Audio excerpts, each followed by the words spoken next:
Hello everyone, welcome back to my channel.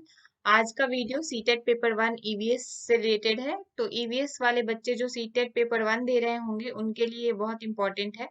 और 25 question है, 25 question को हम जल्दी जल्दी से रिवीजन करेंगे और सारे ऑप्शंस को पे बात करते हुए आगे बढ़ेंगे।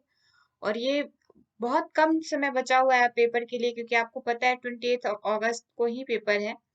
तो 25 डेली अगर हम क्वेश्चन 20-20, 25-25 भी लगाते हैं तो हमारे पास क्वेश्चन सेट रिवीजन होते रहेगा। सेट ऑफ सबके रिवीजन अगर हम 20-20 सेट सबके क्वेश्चन लगाते रहते हैं तो रिवीजन एक कॉन्टिन्यूअस फेज में रिवीजन चलते रहेगा। तो आइए शुरू करते हैं। आज हम अपना पहला ईवीएस का जो क्वेश्चन पेपर है, ये प्रीवियस ईयर से लिया हुआ क्वेश्चन है, तो बिल्कुल ध्यान से देखना। मे बी इस क्वेश्चन में से आपके पेपर में भी कुछ हो सकते हैं। और इस बार ऑल ऑफलाइन है पेपर, तो ऑफलाइन पेपर में सबसे ज्यादा फायदा ये होता है कि आपके पास क्वेश्चन पढ़ने का टाइम रहता है। क्वेश्चन आप पढ़ के आगे पीछे वाला क्वेश्चन भी पढ़ सकते हो उसके साथ। तो चलो शुरू करते हैं। निम्नलिखित में से कौन अंतरराष्ट्रीय ख्याति प्राप्त वेट लिफ्टर है? वेट लिफ्टर कौन है? क्या सुनीता विलियम है, विजेंद्र पाल, सूर्यमणि या कर्णम मल्लेश्वरी? तो वेट लिफ्टर कौन है? कर्णम मल्लेश्वरी। और अगर सुनीता विलियम्स आ जाता है तो आंसर सुनीता विलियम्स के बारे में पूछता है तो ये कौन थी? ये अंतरिक्ष यात्री थी। और बछेंद्री पाल के बारे में पूछा जाता है तो ये माउंट एवरेस्ट पे चढ़ने वाली लेडी थी, फर्स्ट लेडी थी इंडिया से। सूर्यमणि कौन है? सूर्यमणि एक इन्वायरमेंटल एक्टिविस्ट है। सूर्यमणि कौन है? एक इन्वायरमेंटल एक्टिविस्ट है। नेक्स्ट क्वेश्चन है, नीचे दिया गया कौन सा समूह जड़ों का है? जड़ों का समूह कौन सा है? जड़ यहाँ पे रूट कौन से हैं? तो चुकंदर रूट है, बिल्कुल है रूट। लेकिन आलू और अदरक तना होते हैं, ये रूट नहीं होते। तन और गाजर क्या है? गाजर भी रूट है, लेकिन हल्दी और अदरक तना के पार्ट होते हैं। शकरकंदी क्या है? शकरकंदी भी, अगर बात शकरकंदी की करते हैं तो शकरकंदी एक आलू की तरह ही तना होता है। मूली रूट है, हल्दी तना है। गाजर और चुकंदर और मूली, इन तीनों में जो सेट बन रहा है, ये राइट सेट बन रहा है किसका? देखो, चुकंदर भी है, गाजर भी है, मूली भी है, तो ये जड़ों का एक समूह है। नेक्स्ट क्वेश्चन देखते हैं। रेगिस्तानी ओक नाम का एक पेड़ है जो पाया जाता है। रेगिस्तानी ओक का पेड़ कहाँ पाया जाता है? रेगिस्तानी ओक का पेड़ पाया जाता है ऑस्ट्रेलिया में। रेगिस्तानी ओक नाम का पेड़ कहाँ पाया जाता है? ऑस्ट्रेलिया में पाया जाता है। नेफ्थीन्स वह पौधा है जो शिकार के विषय में नीचे दिए गए कथनों पर जो शिकार करता है के विषय में नीचे दिए गए कथनों पर विचार कीजिए। नेफ्थीन्स नाम का एक पौधा है जो कीट, छोटे मोटे कीड़ों को पकड़ के खा जाता है, वो शिकार कर लेता है। खाने का मतलब वो अपने फूल के अंदर उसको कवर कर लेता है और फिर उसी में वो ट्रैप होके जो कीड़े मकोड़े होते हैं और मर जाते हैं। यह पौधा ऑस्ट्रेलिया, इंडोनेशिया और भारत के मेघालय में पाया जाता है। बिल्कुल सही आंसर है। इसका आकार घड़े जैसा होता है और इसका मुंह एक पत्ती से ढका होता है। हाँ, सही है। ये पौधा कुछ ऐसे सा होता है। ठीक है, मेरी ड्राइंग बहुत अच्छी नहीं है, फिर भी इसका आकार ऐसे सा होता है इस फ्लावर का, और ये एक ऊपर से ऐसे ढकने वाला होता है इस पे। ठीक है, और ये ऐसे जैसे ही कीड़े मकोड़े आते हैं इसके अंदर, वो इसको बंद कर लेता है और वो फंस के इसी में मर जाते हैं। तो ऑप्शन नंबर सेकंड भी करेक्ट है। या केवल छोटे कीड़े मकोड़ों को फंसाकर शिकार करता है, या छोटे कीड़े मकोड़ों को खींचने के लिए मोहक आवाज निकालता है, ऐसी कोई भी बात नहीं है। इसका सही आंसर क्या होगा? Option number C, 1 and 2। ठीक है। भारत की आजादी से पहले महात्मा गांधी ने जिस दांडी के समुद्र तट तक अपनी प्रसिद्ध यात्रा की थी, वह भारत के नीचे दिए गए किस राज्य में स्थित है? तो दांडी यात्रा बहुत ही प्रसिद्ध यात्रा है गांधी जी का। और आई होप कि इसका सभी को आंसर पता होगा। दांडी समुद्र तट कौन से समुद्र तट के आसपास है? तो वो है गुजरात के पास। किस राज्य में स्थित है? तो गुजरात में। दांडी मार्च गांधी जी का बहुत ही फेमस है। उच्च ज्वर, तेज बुखार के साथ कपकपी जैसी उपचार सिंकोना पेड़ की छाल से किया जा सकता है, वह है। उच्च बुखार, जो एक कपकपी जैसी बुखार होती है, सिंकोना पेड़ की छाल से ठीक किया जा सकता है। वो कौन सी बुखार होती है? उस बुखार का नाम क्या होता है? तो उस बुखार का नाम है मलेरिया। क्या नाम है उस बुखार का? मलेरिया। चिराओ नाच कहाँ के लोग करते हैं? चिराओ नाच कहाँ के लोग करते हैं? मिजोरम के लोग करते हैं चिराओ नाच।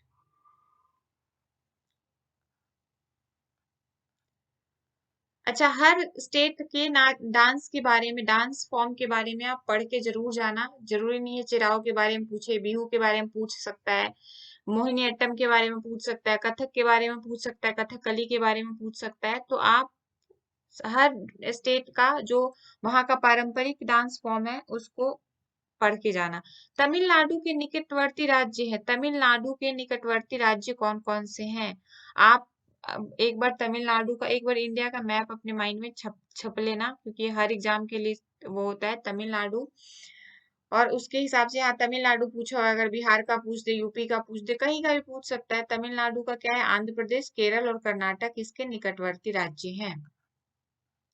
निम्नलिखित में से कौन सा कथन अकाल प्रक्रियाओं के बारे में सबसे कम उपयुक्त है? आकलन प्रक्रियाओं के बारे में सबसे कम उपयुक्त है। आकलन प्रक्रिया, आकलन प्रक्रिया के बारे में सबसे कम मतलब लीस्ट वैल्यू है उसकी, उसकी कोई वैल्यू हो भी सकती है, नहीं भी हो सकती है। बच्चे को निजी विवरण और व्यक्तिगत पृष्ठ पोषण फीडबैक देना वांछनीय अभ्यास है। बच्चे को उसकी निजी विवरण और व्यक्ति, क्या ये लिस्ट है? सीखने की संकेतों और उप संकेतों की सूची बनाना रिपोर्टिंग को अधिक विस्तृत बनाता है। ठीक है, ठीक, अच्छा और बहुत अच्छा जैसे टिप्पणियां बच्चों के सीखने के बारे में एक समझ प्रदान करती है। बच्चों के पोर्टफोलियो में केवल उसके उनके सबसे बेहतर कार्य का न होने का न कार्य ना हो के सभी तरह के कार्य होने चाहिए। बच्चों के पोर्टफोलियो में उसके बारे में सबसे बेहतर कार्य के बारे में ना लिखा होकर सभी तरह के कार्य होने चाहिए। तो इसके बारे में क्या सबसे कम उपयुक्त है? तो सबसे कम उपयुक्त तो यही होगा ना, बच्चे की निजी विवरण और व्यक्तिगत फीडबैक देना वांछनीय वांछनीय अभ्यास है। जरूरी नहीं है कि हम बच्चे का निजी विवरण और व्यक्तिगत फीडबैक उसको दें। तो ये सबसे कम उपयुक्त है आकलन में। निजी विवरण में हमें आकलन से क्या लेना देना है? कोई मतलब नहीं है। पर्यावरण अध्ययन की अंतः विषयी प्रकृति, पर्यावरण अध्ययन की अंतः विषयी प्रकृति पर्यावरणीय मुद्दों के द्वारा संबंधित करती है। थोड़ी बहुत हिंदी की त्रुटि हुई है यहाँ पे, तो आप, आई होप कि आप लोग इसको अंडरस्टैंड कर पा रहे होंगे, ये टाइपिंग मिस्टेक है। विज्ञान और सामाजिक, इसमें पहले फिर से क्वेश्चन पढ़ते हैं। पर्यावरण अध्ययन की अंतः विषय प्राकृतिक पर्यावरणीय मुद्दों को द्वारा संबोधित करती है। पर्यावरणीय मुद्दे के द्वारा संबोधित करती है, किसके द्वारा संबोधित करती है? विज्ञान, सामाजिक विज्ञान और पर्यावरण शिक्षा की विषय वस्तु और पद्धति के प्रयोग के द्वारा संबोधित करती है। इसका सही आंसर क्या? ऑप्शन नंबर डी, विज्ञान, सामाजिक विज्ञान और पर्यावरण शिक्षा की विषय वस्तु और पद्धति के प्रयोग से। कक्षा 5 अ के शिक्षक एक सवाल देते हैं, पेड़ों के 5 लाभ लिखिए। जबकि कक्षा 5 ब के शिक्षक निम्न सवाल देते हैं, क्या होगा अगर धरती पर कोई पेड़ न हो? इन सवालों की प्रकृति कैसी है? अब देखो यहाँ पे पूछ रहा है, open ended and close ended से क्वेश्चन पूछ रहा है कि यहाँ पे है कक्षा या पेड़ों के 5 लाभ लिखिए, 5 लाभ लिखिए और क्या होगा अगर धरती पर कोई पेड़ ही ना हो। तो इसका आंसर आप बताओ कि कौन सा बंद, क्या दोनों ही ओपन एंडेड है क्वेश्चन है या अच्छा, एक बार मैं आपको ये भी समझा दूं, ओपन एंडेड क्वेश्चन वो होते हैं जिसके, या ओपन एंडेड को हिंदी में कहते हैं खुले अंत वाला।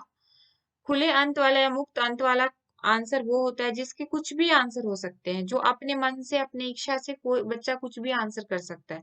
लेकिन क्लोज एंडेड या बंद अंत वाला जो क्वेश्चन होता है उसका आंसर फिक्स होता है, उसका आप चाहे आंसर दो वो भी वही होगा, चाहे मैं दूं वो भी वही होगा, चाहे सामने वाला फलाना ढिमकाना जो भी दे उसका आंसर फिक्स होता है। तो open ended and close ended का के बारे में आई होप कि आपको पता चल गया। तो पेड़ों के 5 लाभ लिखिए। पहले 5th A के जो टीचर थे उन्होंने क्या बोला है? पेड़ों के 5 लाभ लिखिए। और जबकि 5th B के जो टीचर है उन्होंने लिखा, उन्होंने पूछा क्वेश्चन, क्या होगा अगर धरती पे कोई पेड़ ना हो? तो क्या दोनों ही बंद ओपन एंडेड है या दोनों ही क्लोज एंडेड है? तो इसका आंसर क्या होगा? ऑप्शन नंबर बी, दोनों ही ओपन एंडेड वाला है। दोनों क्या है? मुक्त अंत वाला अभिसारी है और बंद अंत वाला अपसारी है।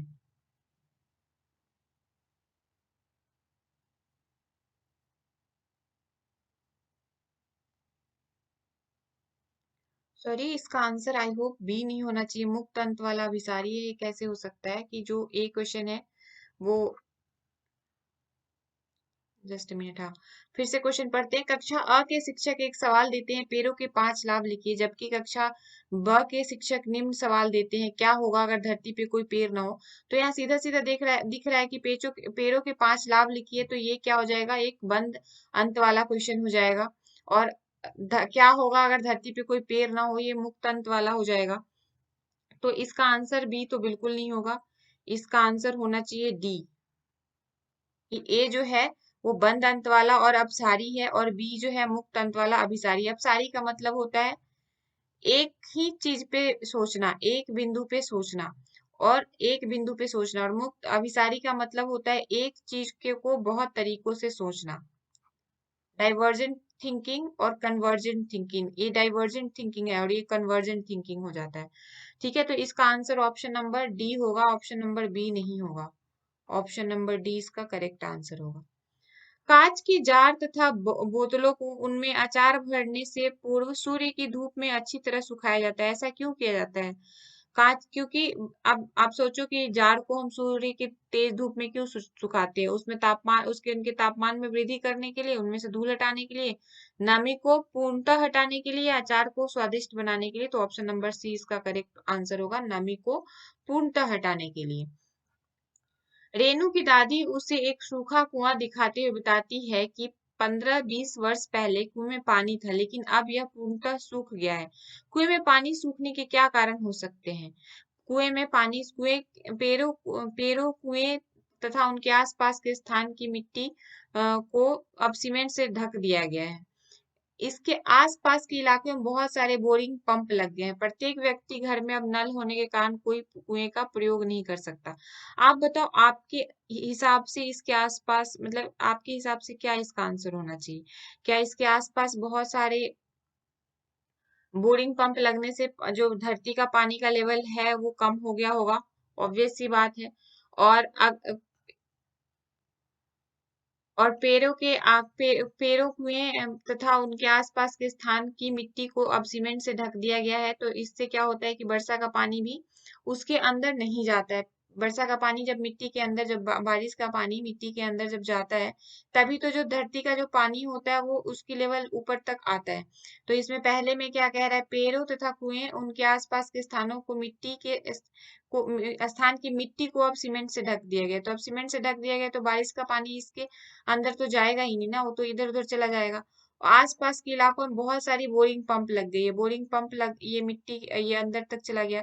तो जो लेवल यहाँ तक आना चाहिए वो तो यहीं से पानी ले गया ना, तो ये सारा पानी सोख के ऊपर ले गया, और ये यहाँ पे कुआं सूखता गया। तो इसका आंसर क्या होगा, ऑप्शन नंबर ए और option number B. Question number कितना है ये, 13 का सही आंसर क्या होगा, ऑप्शन नंबर ए, 1 और 2। बगुला भैंस पे बैठता है क्योंकि बगुला तथा भैंस में सहजीवी संबंध है। बिल्कुल सही है, ऑप्शन नंबर ए ही। सहजीवी संबंध का मतलब क्या होता है, बिना किसी को नुकसान पहुंचाए एक दूसरे का भला करना। जैसे भैंस के ऊपर बगुला जब बैठता है, जब भैंस के ऊपर बगुला बैठता है, मैं फिर से कहूंगी मेरी ड्राइंग बहुत अच्छी नहीं है।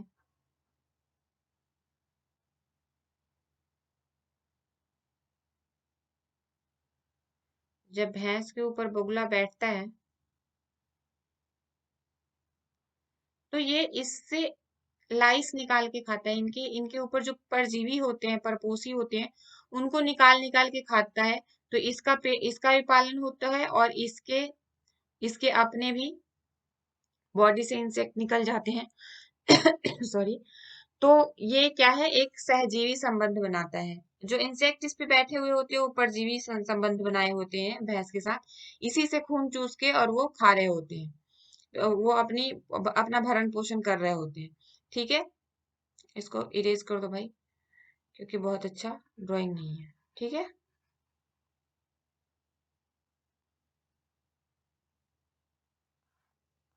क्वेश्चन नंबर 15 है, निम्नलिखित में से जड़ों का कौन सा कार्य पौधों के लिए नहीं है। निम्नलिखित में से जड़ों का कार्य कौन सा है जो पौधों के लिए नहीं करता है। तो ह्यूमस उपलब्ध कराना, ये पौधा जो है जलों के लिए, पौधों के लिए नहीं करता है। Option number B. Kudukh Kudukh कहाँ के लोगों की भाषा है? कुडुक कहाँ के लोगों की भाषा है? कुडुक जो भाषा है वो कहाँ के लोगों की भाषा है? एक बार आप कमेंट करके बताओ, सोचो। चलो, कुडुक भाषा जो है ये एक मतलब झारखंड में बोली जाती है। झारखंड, नेपाल, भूटान, बांग्लादेश, छत्तीसगढ़, बिहार में भी कई जगहों पे बोली जाती है, जो झारखंड के तरफ से मिला हुआ है, सटा हुआ एरिया है। तो कुडुक भाषा मिजोरम, मणिपुर और अरुणाचल प्रदेश नहीं है। अगर इसकी जगह पे, झारखंड की जगह पे छत्तीसगढ़ होता, बिहार होता, पश्चिम बंगाल होता, तो यहाँ की जनजातियां कुडुक भाषा को बोलती है। और यहाँ पे ये सारे ऑप्शन से सिर्फ झारखंड है, तो आप झारखंड ही लगाओगे। झारखंड की जगह पे अगर बिहार होता तो उसको भी लगा सकते थे। प्राथमिक कक्षाओं में पर्यावरण अध्ययन को, ये एक जनजातीय भाषा है, याद रखना आप लोग, कुडुक।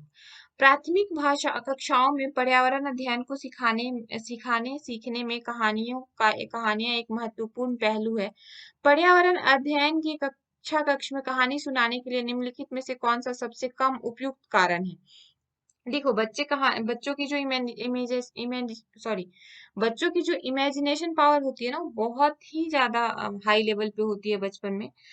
हम सबको भी अपने बचपन की अगर याद हम ताजा करें तो ये हम बचपन के में बहुत सारी चीजों को इमेजिन कर लेते थे।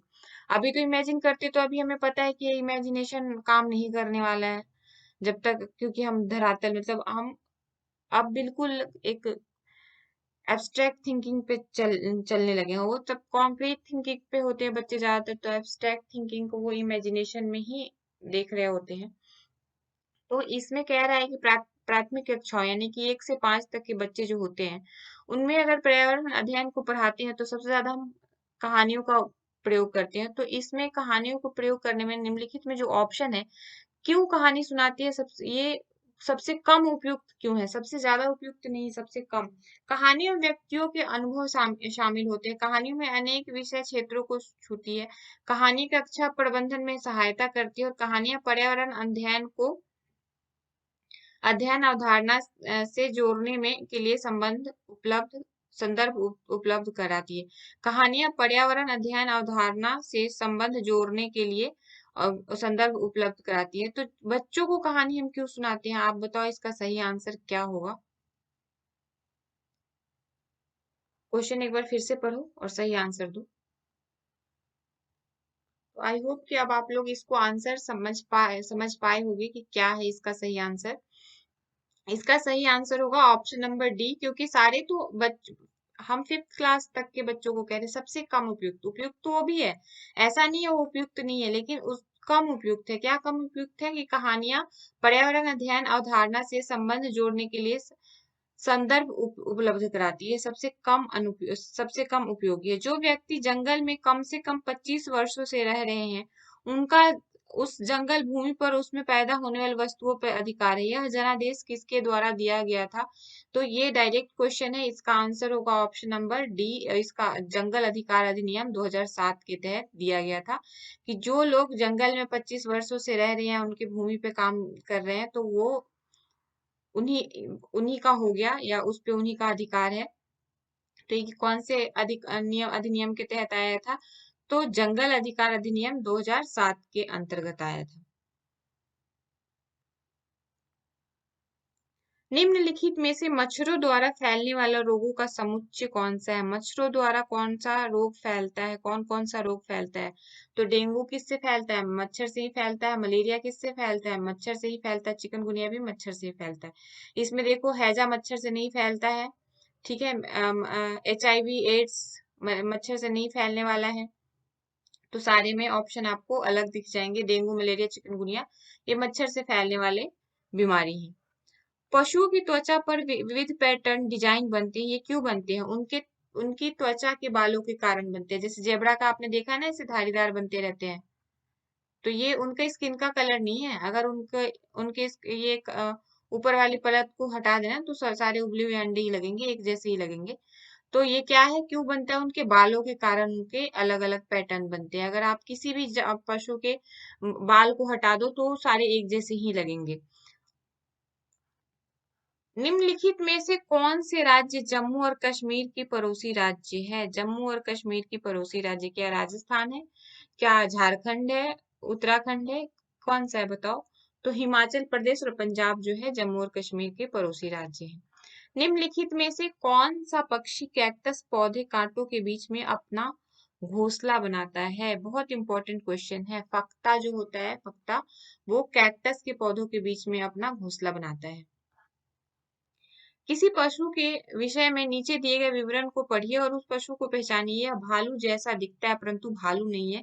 यह दिन के लगभग 17 घंटे वृक्षों की शाखाओं से उल्टे लटक कर सोता है। यह जिस वृक्ष पर रहता है उसी की पत्तियां खाता है। यह लगभग 40 वर्षों तक जिंदा रहता है। सीटेट का प्रीवियस ईयर का क्वेश्चन है, कब पूछा गया? देखो 2016 में पूछा गया। तो सथाल नाम का एक जंतु होता है जो कि एक ही पेड़ पे ना वो अपनी जिंदगी बिता देता है, समझ लो। जब तक उस पेड़ की सारी पत्तों को नहीं खा जाता, वो दूसरे पेड़ पे जाता ही नहीं। इतना आलसी है, दुनिया का सबसे आलसी आप इस पशु को कह सकते हो। भालू की तरह ही दिखता है। क्या नाम है? सथाल। ये देखो ए, ऑप्शन नंबर ए पे ही इसका ये है, ऑप्शन नंबर ए। विज्ञान के प्रतिभाशाली छात्र की क्षमता को बढ़ाने के लिए निम्नलिखित में से कौन सा सबसे अधिक लाभदायक है? कमजोर छात्र की मदद के लिए उसे प्रेरित करना नहीं, उसे जांच करने के लिए कहना नहीं, नई परियोजनाओं में उसकी मदद करने के लिए कहना। सही है।